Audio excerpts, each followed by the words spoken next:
Hello mga kapag-ibig! Kumusta po kayong lahat? Ayan, happy Friday! Maulang Friday po para sa ating lahat.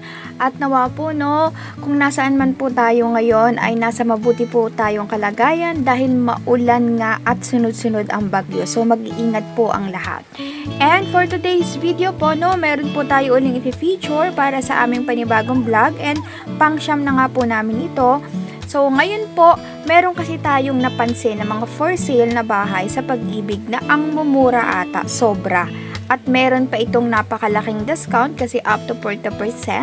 So, ating alamin no, kasi kami na-intriga kami dito, bakit sobrang mura niya. And, ayun po, mga less than 1 million to, tapos babawasan mo pa. So, para ka lang nag-loan ng ordinary, tapos nag-monthly ka lang, tapos may bahay ka na at unoccupied pa. So, kumbaga, no, bahay kasi usapan, tapos wala pang 1 million, pero ang tanong pa din, syempre, ay kung sulit ba. Kaya samahan nyo kami ngayon para silipin kung ano ba meron sa mga bahay na ito. So, ayan. Medyo inabot na nga pala kami no, ng hapon dito, kaya pagpasensyahan nyo na po kung medyo nadidiliman kayo. And umuulan din ngayon kasi nga po sunod-sunod ang bagyo na dumadalaw sa ating bansa nitong mga nakalipas na araw. And pero sa totoo lang po, gusto din namin minsan ng umuulan kapag sisilip sa mga foreclosed na bahay niya nakikita natin. Kasi para 'di ba, yung mismong lugar nakikita natin kung ano yung totoong sitwasyon nito kapag nababasa ng ulan. May mga lugar kasi no, din nasa araw ng maganda tapos pag bagyo pala sobrang malala. So parang pagbili lang yan ng sasakyan, 'di ba? Sabi nga nila or sabi ng mga mekaniko, kapag bibili ka ng kotse lalo na kung second hand, ay i-test drive mo ito ng tanghaling tapat para malaman mo kung mahina yung aircon. 'Di ba? So ayun po, tara samahan niyo po kami. Ngayon po ang ating lugar na titignan ay sa probinsya pa din ng Rizal. Pupunta tayo sa mabundok na bahagi ng San Mateo, Rizal. Hindi ko na din po tinignan ito sa NOAA Flood App kasi alam ko naman na literal na mataas itong area na dadayuhin natin. Pero sa ibabang bahagi ng San Mateo paakyat dito, talagang marami pong mga daan na maaaring bahain kapag tag-ulan. At sa Lindol naman no, nandyan po si West Valley Fault at East Valley Fault ang pwedeng malapit dito. Ayan. So, grabe no. Mataas po dito talaga. Pero parang nadidiliman ako sa mga dinadaanan natin. At natanong pala namin kanina sa guard dito, daw sa Santa Barbara Villas 1, hindi pa po direkta nawasa ang tubig. Kumbaga, hindi siya either Maynila or Manila Water. So, hanggang sa gate lang ang tubo nila at ang subdivision na ang nagda-distribute sa mga bahay-bahay. Tapos, ang transportation daw ang problema dito. May mga kahirapan daw lalo sa pagpapasok sa school or sa work, sa umaga, kung gagamit ka ng jeep, yun pa. Parang yung malalaking jeep lang ang gamit nila dito. Parang wala akong nakikita na like yung mga UV Express, mga tricycle, so mga ganon. Bundok na bundok kasi talaga dito at mula sa gate, yung kalahati ng subdivision ay nasa kabilang bundok. So, ayun no, makikita nyo na may mga highway sila na parang sa Baguio na sobrang pababa at pataas. Kaya kung taga-dulo kang bahagi ng subdivision, ang layo kung lalakarin mo siya palabas. At kung sa security, para sa akin medyo delikado. Kasi nga kanina, no, nung pumasok kami, hindi ganun ka higpit yung seguridad nila. Hindi rin kasi ako nasita, no, pagpasok namin dito sa lugar na ito. Imagine, gano'n na nga yung lugar na liblib tapos parang mahina pa yung security. So, para sa akin, medyo delikado lalo kung sa mga babae. Sorry po, no, pero hindi ko po sa pinapahamak yung lugar, pero ito lamang po ay opinion ko bilang pagbisita ko ngayon dito sa lugar na tinignan natin. Ayan. So, ngayon po, no, ipapakita na po natin yung unit. Ayan po yung unit natin. So, itong unit na nga po pala ito ay ang isa pa na problema dito ay ang parking. Ang sabi kasi ng nakausap namin, pinag-aawayan daw ang parking dito. Di rin pala mura bentahan ng bahay dito ha. Kasi dun sa nakausap namin, nasa 2 million daw yung mga bahay no sa tabing kalsada dito. Nga po pala, ang style ng bahay dito ay mga row house. So, yung parang typical na row house lang talaga siya. Tapos, mga iskinita ang papaloob dito kung isa na ayaw ko sa mga karamihan na nakakita naming mga bahay ay nasa paloob. Medyo mahirap kasi, no, pag nasa paloob. Tapos, kung medyo masikip talaga yung lugar, yung dadaanan mismo. So, wala ka talagang enough na space. So, medyo hindi komportable yan para sa akin. And, sabi nga rin pala dito, dun sa website ng Pag-ibig, ang nakalagay kasi dun, unoccupied. So, kaya natin siya binisita kasi unoccupied, diba? So, sa mga previous video namin, sabi ko, no, nababanggit ko na kung ang nakalagayan ay occupied, wag na nating pag-anuhan yon, paglaanan ng oras kasi 'di ba nakakapagod 'yun, mahabang proseso 'yun eh. So dito pinuntahan namin ito kasi nakalagay unoccupied. Pero nung nakita namin, alam nyo ba guys, yung dalawang bahay no sa may ay merong mga nakatira. So para sa akin, X na po 'yon. And nakakataranta nga lang kasi parang nakakatakot din pag makikita kami no na nagbi-video or ako nagpi-picture dito sa lugar na ito. So ayun po.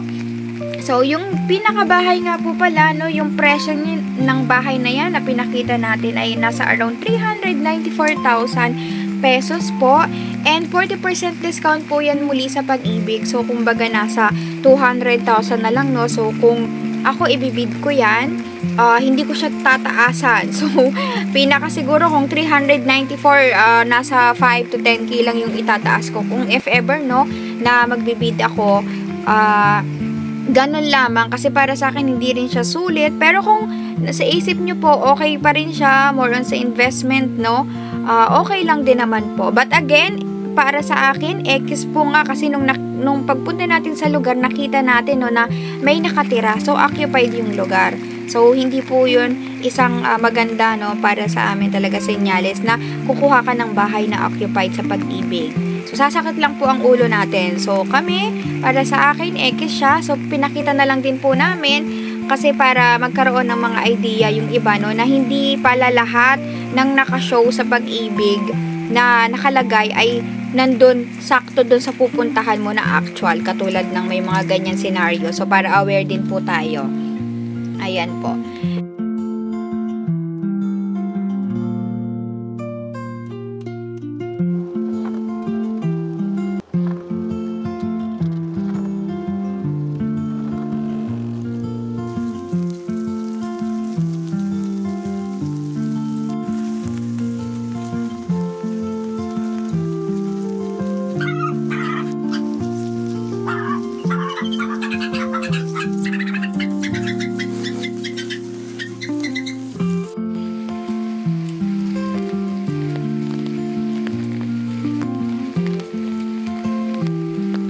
So, ito pong next na pinuntahan namin na bahay, katulad dun sa nauna, dito ay may nakatira din. Pero kung titignan nyo sa Pag-ibig website, ay walang nakatira.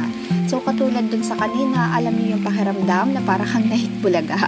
Naisip namin, no, paano kung nasa labas lang yung nakatira, baka kami ay awayin or pagalitan. Yun lang din po ang dilema sa ganitong trabaho namin. Tsaka talagang nirerespeto po namin talaga kung sino man yung mga nakatira sa kasalukuyan sa mga units na ito. Kahit papano ay may karapatan pa din sila or privacy dun sa bahay na yun.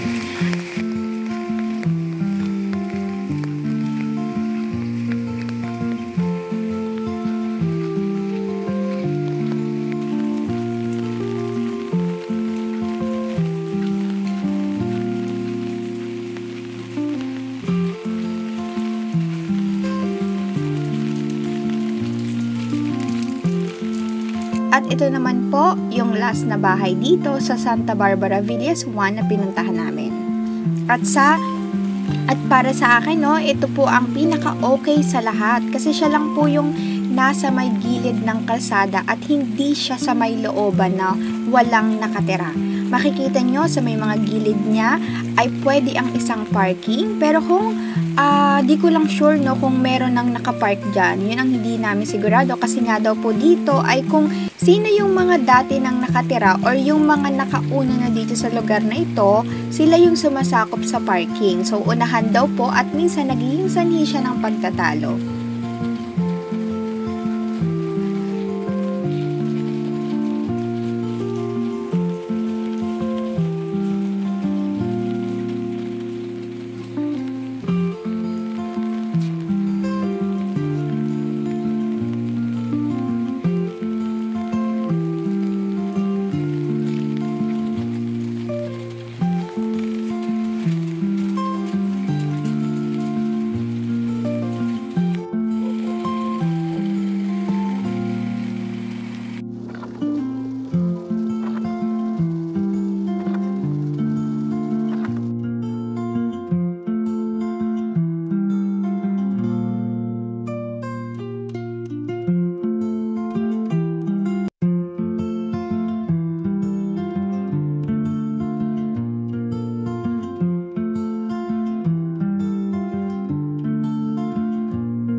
Yung last 2 houses na pinuntahan namin ay sa Santa Barbara Villas 2 naman po.